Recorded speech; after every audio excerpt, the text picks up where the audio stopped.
Is a big movie franchise a good foundation for a massively multiplayer online game?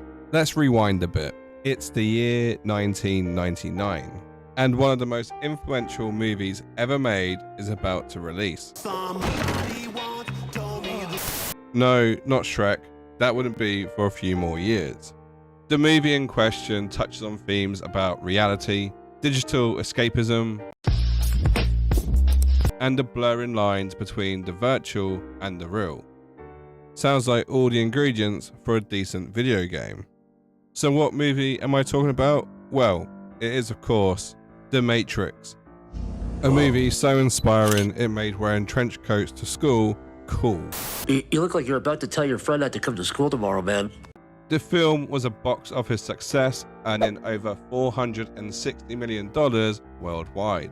With the success of the first title, The Matrix Reloaded was green-lighted and released in 2003 by Warner Bros. This also earned a shit ton of money, and within the same year, a third movie was released also in 2003, which was The Matrix Revolutions. The hype around this franchise was huge, so naturally they tried to capitalize on this by creating a video game, and not just any video game, a MMO. It would be treated as the official continuation of the storyline of the Matrix film series. Which brings us to the subject of today's video, which is, of course, one of the most unheard of MMOs ever made, The Matrix Online. It was originally scheduled to be released in November 2004, but was then delayed to January 2005 until it eventually did release in March 2005. The critics weren't sure what to make of The Matrix Online, and to be quite frank, it wasn't everyone's favourite MMO. The timing of the game wasn't the best. This was the golden era for MMOs. People had WoW, they had Star Wars Galaxies, they had EverQuest. So to come in as a new MMO, trying to convince all those players to play your game instead, it was a hard sell. So to be charging $49 box cost as well as a $15 a month subscription was pretty insane. Especially considering that the third Matrix wasn't as popular as the first two and was over 2 years ago now. The game would stay alive for 4 years, and in that time Warner Bros. Would sell to Sony Online until sadly in July 2009 the servers were shut down. Not like this. Not like this.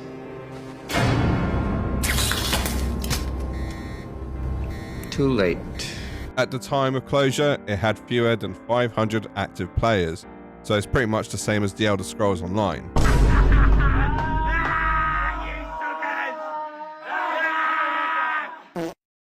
But the great thing is about MMOs is that they usually have a loyal fan base, and for The Matrix Online, there's one particular loyal fan who decided to keep the game going, which means a connoisseur of MMOs such as myself can actually play The Matrix Online 20 years after its initial release.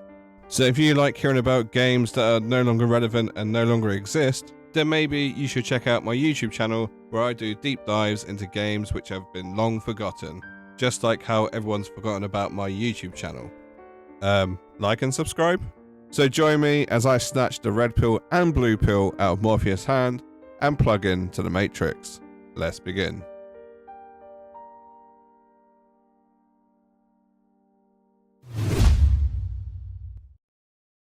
Amazingly, it's pretty easy to enter the Matrix. Step 1, you need to have access to the internet.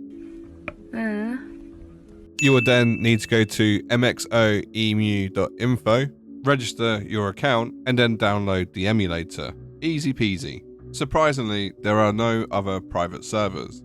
I found one, and it no longer exists. So this is pretty much the only way you can enter the Matrix.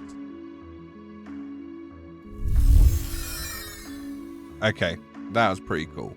Before I got started, I needed to update the game. I'm not exactly sure what needed updating because it is, after all, a dead game, but I did enjoy the retro sounds as I entered my username and password. Now all I had to do was wait. One eternity later. 20 minutes. That's how long it took to update this dead title. 20 whole freaking minutes. Anyway, without further delay, I was ready to jack in to the Matrix. That's what he called it, right? Jack in.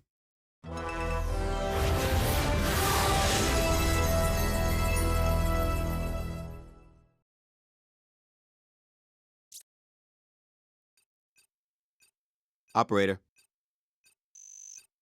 Trace program is running. Let's find our new red pill. Maybe I can hack a security camera to get a visual. Got it. Picture will be up in a second.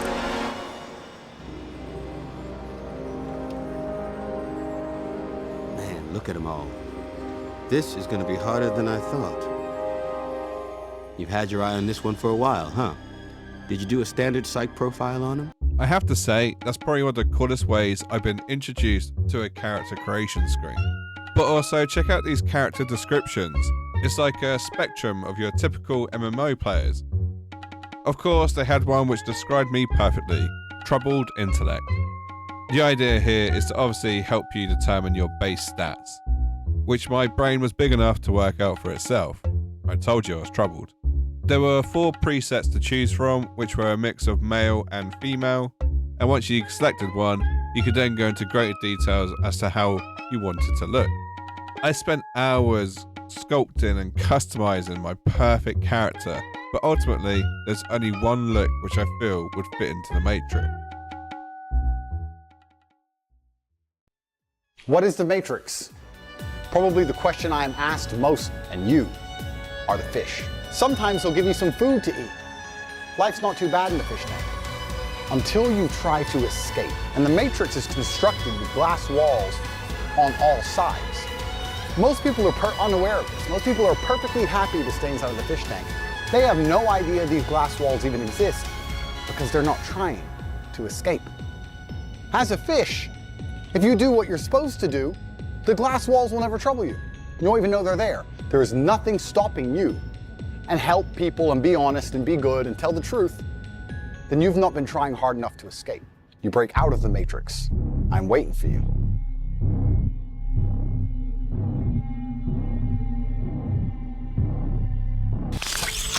Now that I've made my character, I was ready to get to work in exploring the Matrix. And oh boy, was there a lot to explore.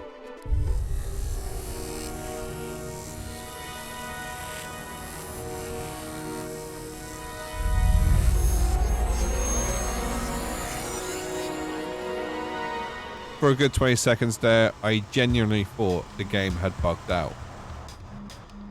Funny enough, the first thing I see is Message of the Day, which is dated January 20th, 2022.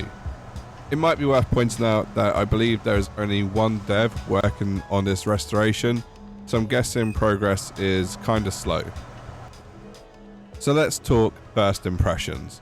Graphically, it didn't look that bad. It kind of reminded me of Grand Theft Auto 4, which was released in 2008, so technically, The Matrix Online was ahead of its time. Another feature I wasn't a fan of was the in-game music, which is a shame because the Matrix movie, the soundtrack to it is iconic. Everyone just knows it. Whereas this just sounded like the background track to some shady 90s porn. I did eventually get around to sorting out my ability bar, and you might notice that I pretty much have everything unlocked, and yes, that is by design. By default, you have all the hyper abilities unlocked. This includes hyper speed, hyper jump, and a few other stuff which I just don't know what they do. Back in the day, you'd have to actually work towards unlocking these skills. You'd have different disciplines to choose from, and each of these would have their own unique abilities. So essentially it was like a class system. And as you can see, there was a lot to unlock. Believe it or not, this game had a lot of depth. Although, unfortunately, with the private server, there's one slight caveat to your abilities, which is, of course, that they haven't been able to reverse engineer the combat just yet, which means you are very limited as to what you can do in this private server. Essentially, it's like a sandbox just without the combat. You can go around and explore, check out locations, but there isn't really any questing you can do. Without combat, it's basically passive mode, which is a shame because it's one of the most hated and talked about features of The Matrix Online. To give you an idea, here's one of the original tutorial videos from back in the day. Console, operational. Her tactical console has 4 basic close combat options. Speed, power, grab, and block. Clicking on one of these options chooses her next combat move. Left click to target the opponent. Left click to initiate close combat. Left click on speed tactic. Speed can daze opponents. Every move is a number based on player and opponent skills. High score wins. I'm sorry to have put you through that. The combat was supposed to be groundbreaking, but in actual fact there's more of a rock, paper, scissors, tab targeting mess. Some people obviously enjoyed it and thought it was revolutionary, hence why there was 500 people left in the game. In hindsight, they probably should have went for a more action combat style rather than whatever this was.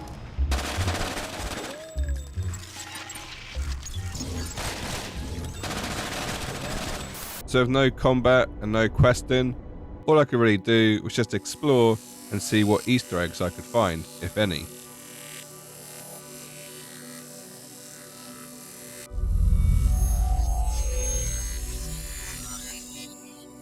The city featured is loosely based on Chicago, and here is everything I know about said city.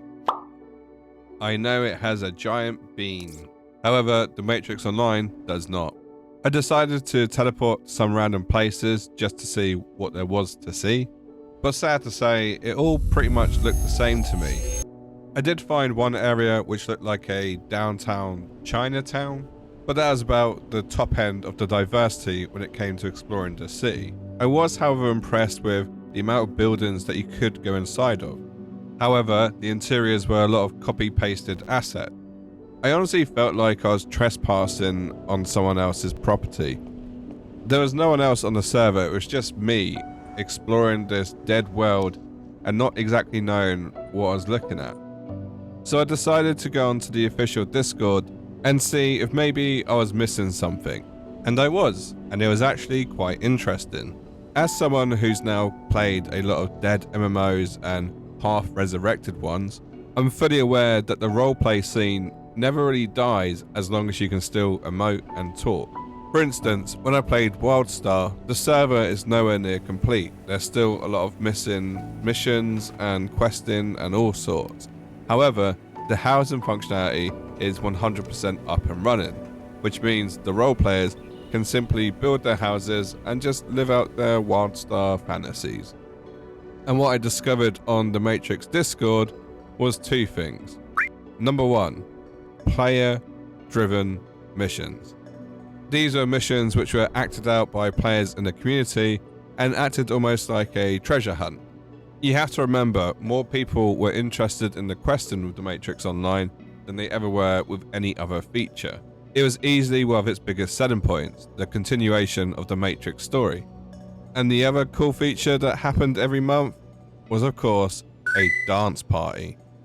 Unfortunately, I seem to miss every single dance party that was hosted whilst trying to record this video. So, I made my own dance party.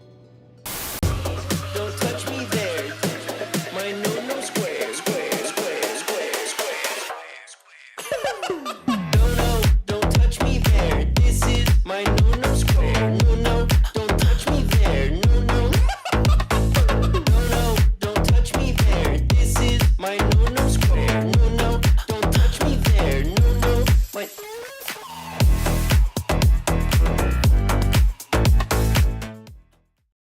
So one of the most controversial aspects of The Matrix Online was whether it was considered canon or not.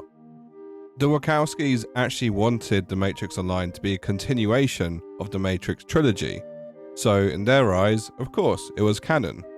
But with this led to questions around players dying in the Matrix. How did they come back to life? If you died in the Matrix, you died IRL. If you're killed in the Matrix, you die here? The body cannot live without the mind. But The Matrix Online got around this thanks to the emergency jackout upgrade, which allows red pills to escape the Matrix without dying if they are killed.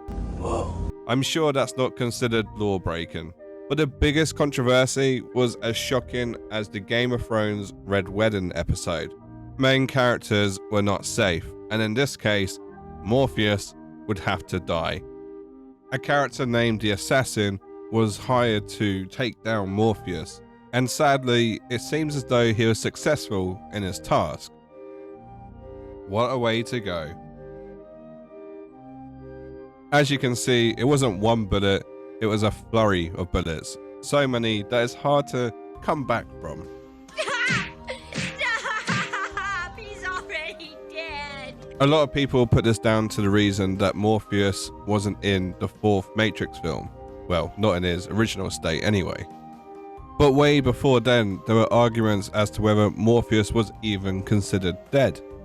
Some stated that the bullets used were actually transmission blockers, and they just prevented Morpheus from going back into the Matrix. One thing that is known is that there is 60 years between the Matrix 3 and the Matrix 4. So I don't think he would have been around for the Matrix 4 no matter how he died. As it stands, the Matrix Online is still being worked upon. There has been progress, slow as it may be, but there's still progress. But there was a slight glimpse into what could be the future of the Matrix a few years back, and this was when Unreal Engine 5 demoed the Matrix Awakens. Now, of course, this is just a tech demo, there's no real game here, it's just showing off the capabilities of this game engine. But it did make a lot of people wonder, what if? When you consider the Matrix is a virtual reality world created by artificial intelligence to control the human race, it doesn't sound that dissimilar from any other MMO, just with a few minor details being different. The Matrix Online was a community-focused, lore-rich MMORPG which sadly died before its time. It is probably one of the most disappointing MMO closures to date. I honestly started this recording with the aim to see how the Matrix Online private server was holding up, but somewhere in my investigation, I ended up following the white rabbit deeper into the hole. Hopefully, in a not too distant future, we can all enjoy the Matrix Online in its full janky combat glory. And on that bombshell, I'm going to end the video there. A big thank you to the developers behind the Matrix Online emulator. It's important that we keep games like this alive because they are a part of history, and the communities within these games, no matter how big or small, are always worth preserving. As always, if you have a MMO you'd like me to cover off, comment below, maybe I'll go check it out. And of course, if you have liked the video, then maybe leave a like. I'll leave a couple of videos on the screen for you now that you might enjoy, and hopefully I'll see you in the next one. Bye bye for now.